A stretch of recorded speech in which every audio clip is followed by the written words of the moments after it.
Recebemos hoje a visita da doutora Bruna Marcola. Ela é médica, dermatologista, é membro da Sociedade Brasileira de Dermatologia e ela que veio trazer para a gente algumas informações preciosas em relação aos cabelos. Seja bem-vinda ao programa, doutora. Obrigada, Vera. Tudo bem? Como você está? Eu feliz da vida por saber tantas informações. Gente, ela separou algo muito interessante. Primeiro, que sempre aparecem novidades. Sim. E cada vez mais as pessoas estão ficando felizes em relação aos tratamentos. Hoje, por exemplo, a doutora Bruna resolveu conversar com a gente sobre uma das técnicas, que é a MMP, microinfusão de medicamentos na pele para a queda de cabelo. Eu quero saber tudo. Vai lá, vamos à nossa aula de hoje, doutora. Certo. Então, assim, eu acho que é importante, antes de a gente entrar diretamente na técnica, a gente abordar um pouquinho sobre a queda de cabelo, Perfeito. né? Então, nós temos o nosso cabelo basicamente 3 fases. Uma fase de crescimento, que é a fase anágena, onde o fio está crescendo. Essa fase, ela é determinada geneticamente. Eu tenho uma fase de crescimento de em torno de 4, 5 anos, você tem outra fase de crescimento, isso a gente não tem como saber. A gente sabe clinicamente que tem algumas pessoas que têm o cabelo longo, comprido, cresce, e outras, nossa, meu cabelo não cresce, ele não tem o que eu faço, ele não passa da altura do ombro, não chega na cintura. Isso é um gene que determina, Demora, né? Demora. Cresce com uma facilidade, outras não tanto. Não tanto. Dessa fase de crescimento, a gente passa por uma fase que é chamada de repouso, que é uma fase catágena. Alguns fios ficam e outros naturalmente entram numa fase de queda. Só que o nosso corpo ele é tão inteligente que ao mesmo tempo que ele já vai entrando na fase de queda, já vai surgindo um cabelo novo no local. O que acontece?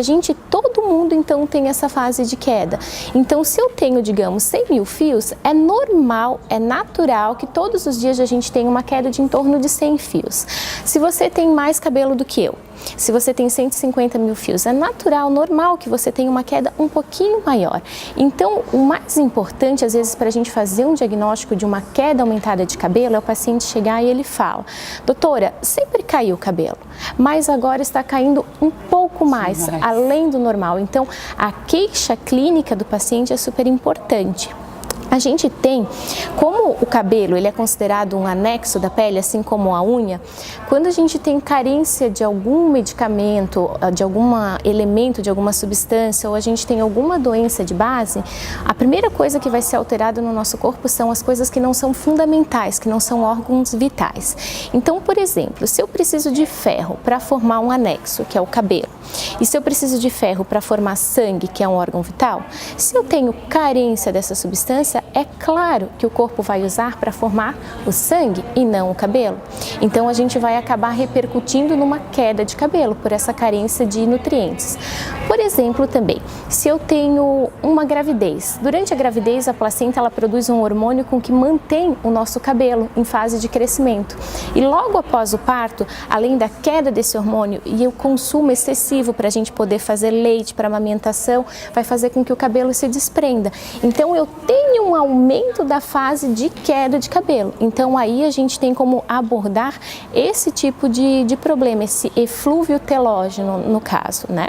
O MMP, assim como outras formas, é uma dos tratamentos que a gente tem, né? Outra coisa. É muito interessante. Às vezes a gente não consegue, só pela história, você me fala assim, tá caindo meu cabelo. Eu não sei se é um eflúvio telógeno, eu não sei se é uma alopecia areata, às vezes a gente tem lúpus que se manifesta no couro cabeludo, que a gente inclusive já discutiu aqui num programa por causa da Lady Gaga. A gente tem várias doenças do couro cabeludo que fazem a queda do cabelo. Existem alguns exames que a gente consegue identificar de uma forma melhor. Visualizar, justamente. Por exemplo, esse daqui é um exame de dermatoscopia. É um aparelho que a gente tem que ele consegue mostrar para a gente de uma forma melhor o couro cabeludo, se ele está inflamado, se ele está com descamação, se ele está com alguma patologia, e o próprio fio do cabelo. Se a gente perceber, a gente tem vários fios saindo do mesmo orifício, do mesmo haste folicular, e todos eles são basicamente pacientes do mesmo tamanho, né? Então isso é um couro cabeludo normal, um exame de dermatoscopia normal.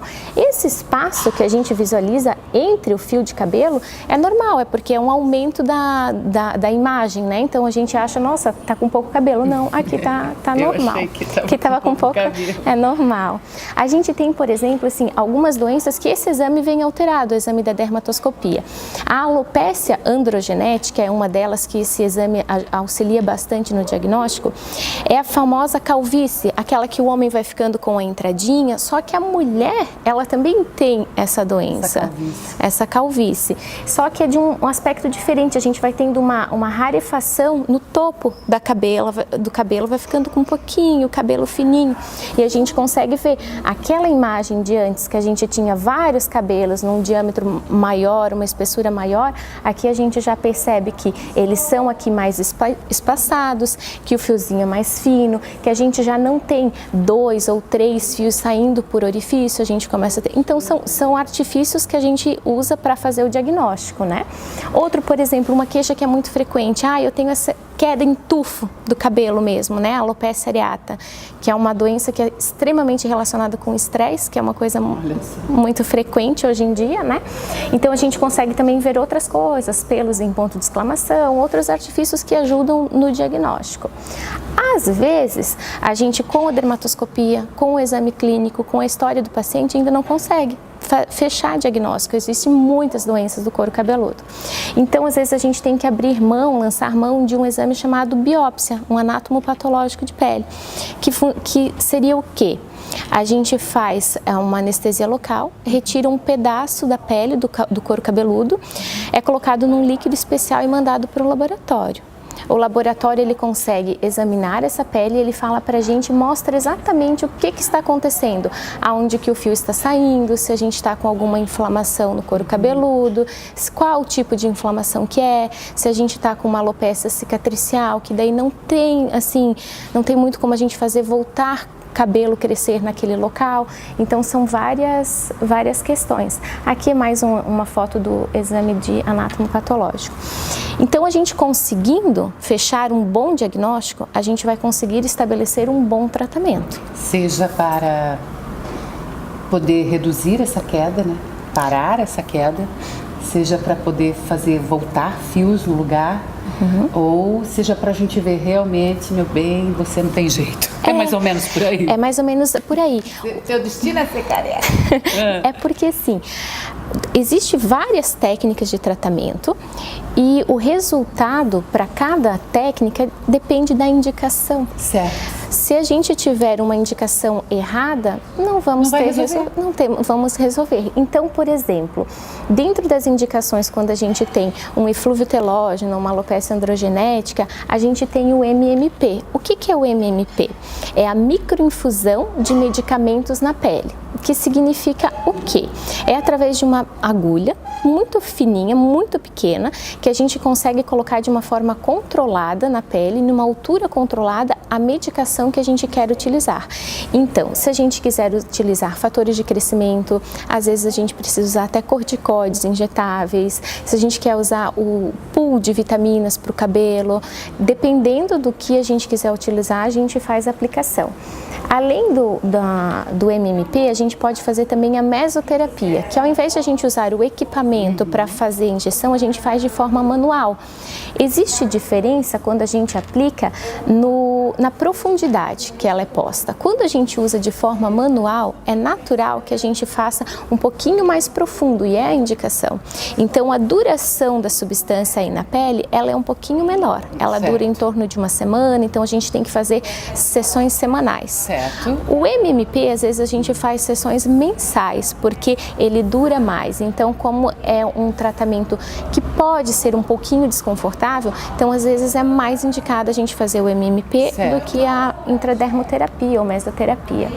O PRP, a gente faz a extração do sangue do próprio paciente, ele é centrifugado e separado a parte onde que a gente tem as plaquetas, que são ricas em fatores de crescimento. Okay. Então, a gente consegue estimular o crescimento do cabelo quando a gente faz a infusão direto no couro cabeludo. Nossa, quantas técnicas, você veja que interessante. Isso tudo vai ser feito minuciosamente. se é uma questão genética, se é uma questão adquirida, se é a questão do estresse, se é a questão da falta de vitaminas, de suplementos. E é com esse contexto que, então, é feito o diagnóstico e aí algumas técnicas como essas que estão sendo apresentadas nesse finalzinho do nosso bate-papo de hoje é que vem trazer, então, o resultado e o sucesso do tratamento. É isso, doutora? Isso mesmo. Poxa, por isso que, olha, essa história, cuidado, assim, às vezes a gente vê alguns milagres de produtos, né? Algumas fórmulas, nem shampoo, isso, aquilo, calma, não é assim. O estudo deve ser feito, está sendo realizado, a dermatologia está capacitada com diversas técnicas. O importante é que você não perder muito cabelo. Isso mesmo. Não é? É muito mais fácil a gente tratar quando a gente está no começo de uma doença do que quando já está mais avançado. Bate-papo com a doutora Bruna Marcola, ela que representa a nossa clínica Reabilitário, tanto aqui em Balneário Camboriú quanto em Blumenau, junto ao doutor Paulo Roberto e tantos profissionais de primeira esperando a sua visita. São algumas informações que a gente traz para você hoje. Cuidar em relação à queda de cabelo, isso é muito importante.